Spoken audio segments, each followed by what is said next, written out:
ये मैं अपने अपार्टमेंट के बालकनी से ये गंगा का कटाव दिखा रही हूँ। अभी गंगा का कटाव हो रहा है। सारे पेड़ पौधे गंगा में तैर रहे हैं और ये सब दृश्य मुझे देखने को मिलता है। इसे मनोरम तो नहीं कर सकते हैं, लेकिन एक ये दृश्य है जो है तो त्रासदी का। यहाँ देखिए ढेर सारे नाव, बड़े बड़े नाव हैं जो हमारे अपार्टमेंट से दिखाई पड़ रहे हैं। सारे नाव भर भर के लोग, कुछ लोग तो गंगा का दिव्य दर्शन देखने के लिए इस नाव पे चढ़े हुए हैं और कुछ लोग उस किनारे से इस किनारे आते हैं गंगा का दिव्य दर्शन करने भी और इस पार आने के लिए भी। इस तरफ टाउन आ जाता है, उस तरफ गांव है। सारी नावें भरी हुई है, आदमियों से खचाखच भरा हुआ है। कुछ साइकिल रहते हैं, कुछ स्कूटर भी रहता है, छोटी हल्की गाड़ी भी रहती है जिससे ये इस पार आएंगे। अपना सामान स्कूटर पे चढ़ के या मोटरसाइकिल पे चढ़ के, मोपेड पे चढ़ के फिर अपने काम के लिए निकलेंगे। और ये दूसरा नाव है, वो भी लगभग भरा ही हुआ है।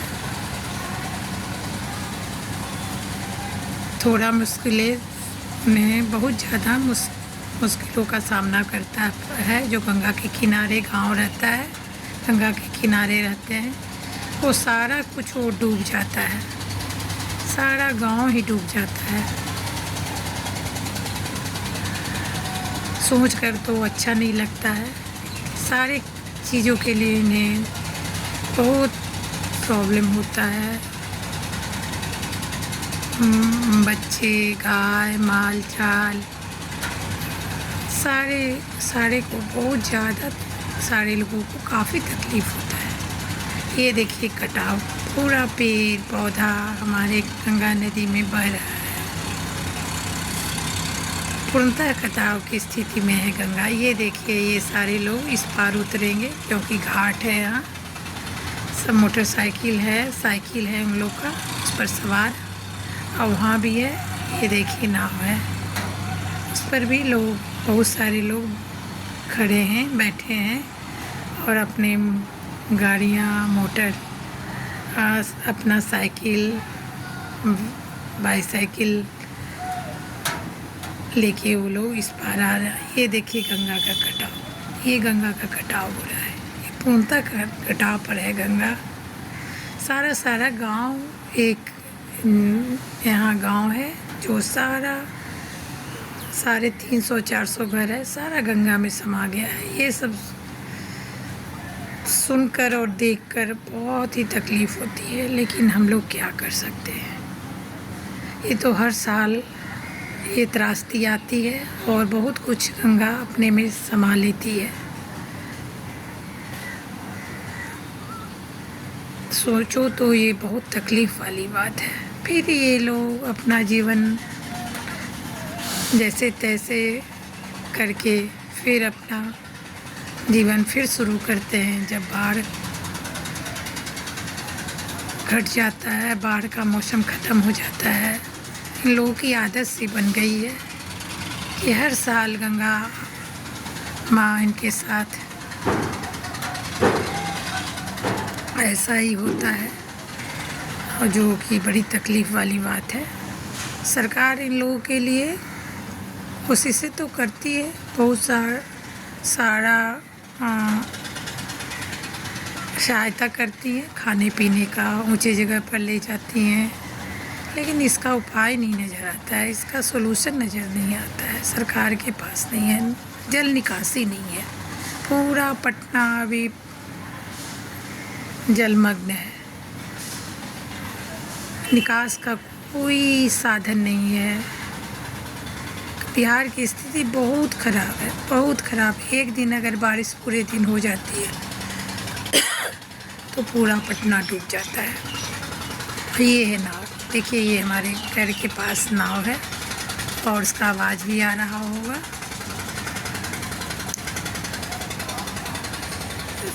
ये सारे नाव हैं और मैं बराबर देखते रहती हूँ। मैं यहाँ 10 साल से हूँ, 10-12 साल से हूँ।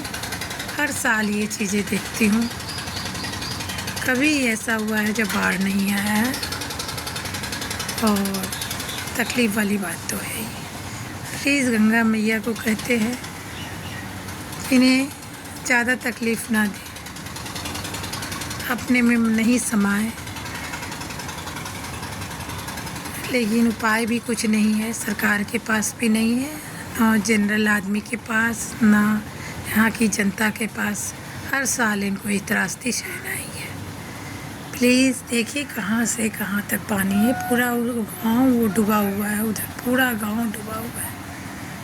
गंगा मैया को मैं डेली नमस्कार करती हूँ और अब भी सुबह नमस्कार करती हूँ इनका। गंगा नमस्कार करती हूँ, सूर्य नमस्कार करती हूँ। माता आप इन्हें ज़्यादा परेशान ना करें इन्हें, लेकिन ये हमारा सिस्टम का कसूर है जो पानी निकासी का साधन नहीं है हमारे यहाँ, और हम ये हर साल ये त्रासदी को सहते हैं। हमारी गांव के लोग तो ज़्यादातर इस त्रासदी के सहने के आदी हो गए हैं। प्लीज़ मैं अपना ब्लॉग अब ख़त्म कर रही हूँ। ये सुबह का ब्लॉग है, 9:30 बजे, 9:45 बजे का। लगातार बारिश हो रही है और पानी का ही स्थिति बना हुआ है। पूरा शहर भी लगभग पटना, राजेंद्र नगर, बहुत सारी जगह है, विधानसभा, सेक्रेटारिएट और भी बहुत सारे जगह हैं जहाँ गवर्नर हाउस, सारा कुछ पानी में डूबा हुआ है। जब सरकार का ये हालत है तो आम जनता की क्या कहिएगा। ये तो आम जनता के लिए कुछ नहीं है।